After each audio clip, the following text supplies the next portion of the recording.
प्रणाम भैया, प्रणाम। अरे राम, मैं क्या करूं अब भाई। हे यू, वेरी स्मार्ट। तुम अपने आप को समझते क्या हो?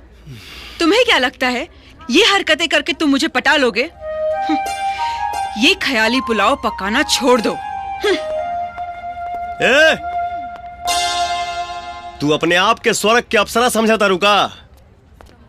तोहरा जैसन लड़की के पटावल हमरा कानी उंगली के खेल बा।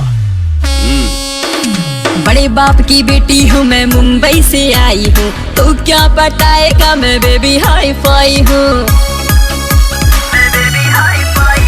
बड़े बाप की बेटी हूँ मैं, मुंबई से आई हूँ, तो क्या पटाएगा मैं बेबी हाई फाई हूँ। आरा के आवारा ई चैलेंज तोहके देता ना, तोहरा के हम पटौनी ना तो एक बाप के बेटा ना,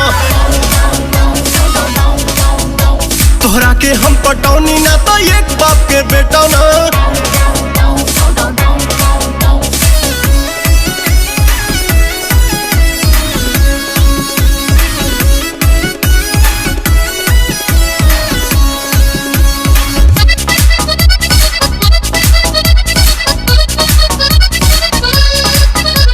सीने से सटाना, गले से लगाना, इतना भी इजी नहीं गर्लफ्रेंड बनाना।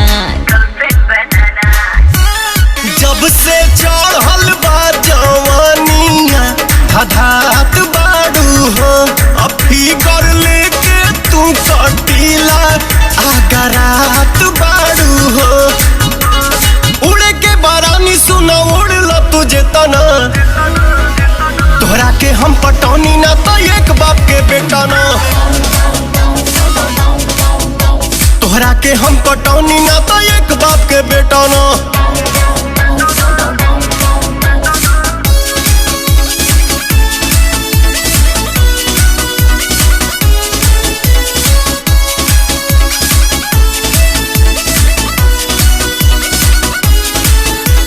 जा रे जा दीवाने, तू डालना ऐसे दाने, तुझको भिजवा दूंगी वरना मैं पुलिस थाने।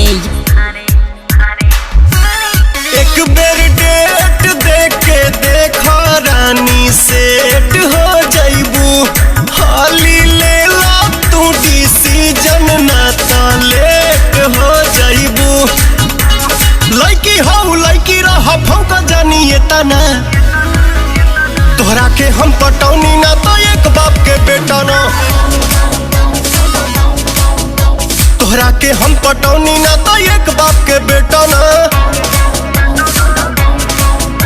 तोहरा के हम पटौनी ना तो एक बाप के बेटा ना।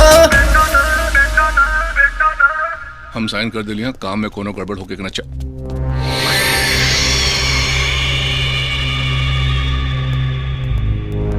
अरे कहा नेताजी कगरिया के जाता नहीं, डेरा गई नहीं का हमरा से? हाँ?